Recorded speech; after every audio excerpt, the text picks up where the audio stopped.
നമ്മുടെ ഇത് കണ്ടാൽ അറിയാം ആൾക്കാർക്ക്, ചിലർക്കൊക്കെ അറിയാട്ടത് കപ്പലണ്ടി നമ്മൾ കുഴിച്ചിട്ടതാണ്. അപ്പോൾ ഒരു പൂതിക്ക് കുഴിച്ചിട്ട് നോക്കിയത്. അപ്പോൾ നല്ല അടിപൊളിയായിട്ട് കപ്പലണ്ടി ഉണ്ടായി. വെറുതെ ഇവിടെ നിന്ന് തെങ്ങിൻ്റെ തടത്തിൽ ചെയ്ത് നോക്കിയതാണ്. അപ്പോൾ ഉണ്ടായപ്പോൾ ഞാൻ കുറച്ചും കൂടിയും നടാമെന്ന് വിചാരിച്ചത്. എവിടെയൊക്കെ ഒന്ന് കാണിച്ച് നോക്കി. ഇത്രയും സ്ഥലങ്ങളിൽ ഇവിടെയുണ്ട്. പിന്നെ നമ്മൾ ഇനി ഇതിൻ്റെ വളം ചെയ്യുമ്പോൾ നമുക്ക് കാണിച്ചു തരാട്ടത് എങ്ങനെയാണ് ഇത് ചെയ്യാന്നുള്ളത്. അപ്പോൾ നമ്മൾ പുതിയതായിട്ട് കുറച്ചും കൂടി നടാൻ പോവുകയാണ്. ഇതിൻ്റെ ഒരു ഇൻസ്പിറേഷൻ ഇത് നന്നായിട്ട് വളർന്നപ്പോൾ നമുക്ക് തോന്നി കുറച്ചും കൂടിയും ചെയ്യാമെന്ന്. അപ്പോൾ അതെങ്ങനെയാണെന്ന് കാണിച്ചു തരാം. കണ്ട് ഇതുപോലെ നമ്മൾ കഴിക്കാൻ പച്ചക്കപ്പലണ്ടി മേടിക്കാറുണ്ട്, ഇടയ്ക്കിടയ്ക്ക് മേടിക്കും നമ്മൾ. അപ്പോൾ ചെയ്യാറില്ല, പക്ഷേ ഒരു പ്രാവശ്യം ചെയ്തപ്പോൾ ഇതൊരു മുളച്ച് വന്നപ്പോൾ സന്തോഷമായി. കണ്ടത് മുള പൊട്ടിയാണ് കണ്ട. അപ്പോൾ ഇതെന്താ ചെയ്തതെന്ന് വെച്ചാൽ ഒരു രാത്രി വെള്ളത്തിൽ ഇട്ട് വെച്ചു. വെള്ളത്തിലിട്ട് വെച്ചിട്ട് പിറ്റേ ദിവസം രാവിലെ എടുത്തിട്ട് ഒരു വെറുതെ ഒരു ടിഷ്യൂ പേപ്പർ നനയ്ക്കേണ്ട കേട്ടോ. നനച്ച് കഴിഞ്ഞാൽ അത് അത്ര ഉഷാറായിട്ട് ആവണില്ല. അല്ലെങ്കിൽ കോട്ടൺ തുണി എടുക്കുക. എന്നിട്ട് കോട്ടൺ തുണി ആണെങ്കിൽ ഒരു തുണ്ട് നനയ്ക്കുക, നന്നായി പിഴിഞ്ഞിട്ട് വെള്ളത്തിൻ്റെ കണ്ടൻറ്റ് നനവ് നിൽക്കരുത്, ചെറിയൊരു നനവ്, വെള്ളം ഉറ്റി പിഴയരുത്. എന്നിട്ട് അതിൽ പൊതിഞ്ഞ് ഒരു ഗ്ലാസ്സിലോ അല്ലെങ്കിൽ ഒരു ഐസ്ക്രീമിൻ്റെ പാത്രമൊക്കെ ഉണ്ടാവുമല്ലോ, ചെറിയ പാത്രങ്ങൾ, അതിലാക്കി അടച്ചു വെച്ച് അത് 2-ാം ദിവസം ഇങ്ങനെ മുള വന്നു കണ്ടു. അപ്പോൾ നമുക്കിത് കുഴിച്ചിടാം എങ്ങനെയാണെന്ന്. അപ്പോൾ കപ്പലണ്ടിക്ക് അത്യാവശ്യം സൂര്യപ്രകാശവും വേണം, നല്ല വളർന്ന മണ്ണ് വേണം. എന്നിട്ട് ഇങ്ങനെ മണൽ പോലെയുള്ള മണ്ണ് വേണം. അപ്പോൾ ഞാൻ ഈ ഒരു സ്ഥലമാണ് തിരഞ്ഞെടുത്തത്. അപ്പോൾ ഇതിൽ നമുക്ക് ഈസി ആയിട്ട് ഒന്ന് നനച്ചിട്ടപ്പോൾ മണ്ണിളക്കായില്ലോ. പിന്നെ അത് മുളച്ച് വന്നിട്ട് മതി നമുക്ക് ചെയ്യാനായിട്ട്. ഇങ്ങനെ നമ്മൾ ചെയ്ത് വെച്ചിട്ടുണ്ട്. ഇനി നമ്മൾ കുഴിച്ചിടാൻ പോവാണ് കേട്ടോ. അപ്പോൾ അതിനായിട്ട് ഇങ്ങനെ ഓരോ കുഴിയെടുക്കണം. ഈ മുളയുള്ള ഭാഗം ഇങ്ങനെ വെക്കണം. ചെറുതായിട്ട് മണ്ണ് ഇട്ട് കൊടുക്കണം. അങ്ങനെ ഒരു ഗ്യാപ്പ് ഇട്ടിട്ട് ചെയ്ത് കൊടുക്കണ്ട. ചെരിച്ച് വയ്ക്കുക, എങ്ങനെ മുള വരികയെന്ന് അറിയില്ലല്ലോ. അപ്പോൾ അങ്ങനെ നമുക്ക് ഇതിങ്ങനെ ഗ്യാപ്പ് ഇട്ടിട്ട് ചെയ്ത് കൊടുക്കാം.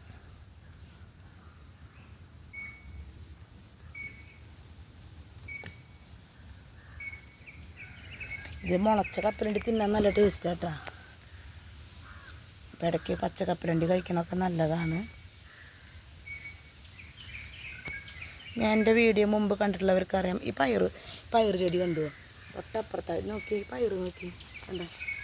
ഞാൻ ആദ്യം കുത്തിയതൊക്കെ പോയി എന്ന് പറഞ്ഞില്ലേ, എൻ്റെ പയറിൻ്റെ വീഡിയോ കൊണ്ട് വളം കയറ്റി കൊടുക്കല് കണ്ട. എത്ര ലെങ്താലേ. അപ്പോൾ ഇതാണ് നമ്മുടെ പയർ. ഇതുപോലെ എല്ലാം ഉണ്ടാവേണ്ടതായിരുന്നു, പക്ഷേ അതൊക്കെ ഫ്ലോപ്പായി. എന്നാലും നമ്മുടെ പയർ ആ വളട്ടേപ്പിന് നല്ല ഉഷാറായിട്ടുണ്ട്. അപ്പോൾ നമുക്ക് ബാക്കി കപ്പലണ്ടിയും കൂടി നടാട്ടോ. കപ്പലണ്ടിന്ന് മാത്രമല്ല ഏത് വിത്തുകളും എനിക്ക് വേനലിൽ തോന്നിയിട്ടുള്ളതേ വിത്ത് നടുകയാണ് നല്ലത്. കാരണം പറിച്ച് വയ്ക്കുമ്പോൾ പെട്ടെന്ന് ഉണങ്ങി പോണ പോലെ തോന്നിയിട്ടുണ്ട്. അപ്പോൾ വിത്താവുമ്പോൾ അത് മുളച്ച് വരുമ്പോൾ അതിന് അവിടെ തന്നെ നിൽക്കാനുള്ള വെയിൽ ഭയങ്കര കാഠിന്യമില്ല. അപ്പോൾ നിൽക്കാനുള്ള ഒരു ശക്തി അതിന് കിട്ടുന്നതായിട്ട് കണ്ടിട്ടുണ്ട്. അപ്പോൾ നമ്മൾ കുഴിച്ചിടൽ കഴിഞ്ഞില്ല പുതിയത്, അത് ഞാൻ നനയ്ക്കാതിരുന്നത്, അത് ഓൾറെഡി അതിന് നനവുണ്ട്. അപ്പോൾ അതുകൊണ്ട് ഇനി അത് നനച്ചില്ലെങ്കിലും കുഴപ്പമില്ല. പിന്നെ ഈ പെരിച്ചാഴിയൊക്കെ വരുന്ന സ്ഥലമാണെങ്കിൽ അത് എടുത്തുകൊണ്ട് പോകട്ടാ. അപ്പോൾ അതൊക്കെ ശ്രദ്ധിക്കണം. ഗ്രോ ബാഗിലാണെങ്കിൽ ഒരു ഗ്രോ ബാഗിൽ 3 എണ്ണം, വലിയ ഗ്രോ ബാഗാണെങ്കിൽ 3 എണ്ണം വരെയൊക്കെ നടാം. അതൊക്കെ തനിയെ അങ്ങനെ മുളച്ചുണ്ടാവണതാകണ്ട. അങ്ങനെയാണ് ഇപ്പോൾ നമ്മുടെ പെരയുടെ മുകളിലേക്ക് ഒരെണ്ണം പോവുകയാണത്. അപ്പോൾ ഇങ്ങനെ കീറിയിട്ട് നമുക്ക് ചാണകപ്പൊടിയാണ് ഇട്ട് കൊടുക്കണം. നല്ല മീൻസ് പെട്ടെന്ന് വളരാൻ ചാണകപ്പൊടി നല്ലതാണ്. വേര് വന്നു തുടങ്ങി. ഇനി കണ്ട വേര് വന്നു തുടങ്ങി. ഇവിടെ ഈ പൊത പോലെ ഇട്ട് കൊടുക്കണ കാരണം ഇലയും എല്ലാതും ഉണ്ട്. ഈ ചവിട്ടി കണ്ട ഇവിടെ കണ്ട, അതാ ഇത് മുകളിലേക്ക് പടർന്നുണ്ടല്ലോ, അതിൻ്റെ വേരിൻ്റെ തണവിന് വേണ്ടിയിട്ട് ഇട്ട് കൊടുത്തിട്ടുള്ളതാണ്. അപ്പോൾ അവിടെയാണ് ഞാൻ അത് പരീക്ഷണാർത്ഥതൊന്ന് ചെയ്ത് നോക്കിയത്. അപ്പോൾ വലിയ കുഴപ്പമില്ല. അപ്പോൾ അത് മണ്ണ് കയറ്റിയിട്ട് ഇട്ട് കൊടുക്കുക. നനവുണ്ട്, നനയ്ക്കണ കാരണമുണ്ട്. അപ്പോൾ അങ്ങനെ ചെയ്യും. ഇനി നമുക്ക് ഇപ്പുറത്ത് ചെയ്യാം.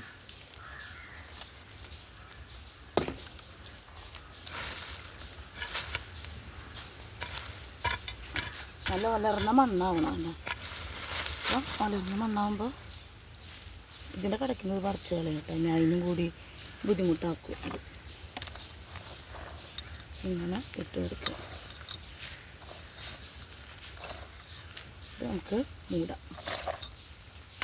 അപ്പോൾ നമ്മുടെ പയർ അല്ല പയറല്ല, കപ്പലണ്ടി വളമിടൽ കഴിഞ്ഞു. ചെറുതായിട്ട് നനയ്ക്കണം.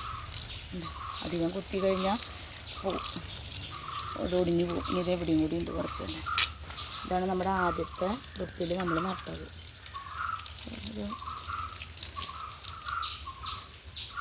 ഇതിൻ്റെ ഇല വരുന്നതാണ് നല്ല രസമായിട്ട്. അതായത് സാധാരണ ചെടിയുടെ ആദ്യം 2 ഇല വിരിഞ്ഞിട്ടല്ലേ വരും. ഇതിൻ്റെ 2 ഇല എന്ന് പറയുന്നത് ഈ 3 കുഞ്ഞു കുഞ്ഞ് ഇലകളായിട്ടുള്ള 2 ഇലയാണ് വരിക. അപ്പോൾ സാധിക്കാവുന്നവരൊക്കെ ഇങ്ങനെ ഒരു 10 മണി കപ്പലണ്ടി ഒന്ന് ചെയ്തു. ഗ്രോ ബാഗിൽ ചെയ്താലും നന്നായിട്ട് ഉണ്ടാവും കേട്ടോ.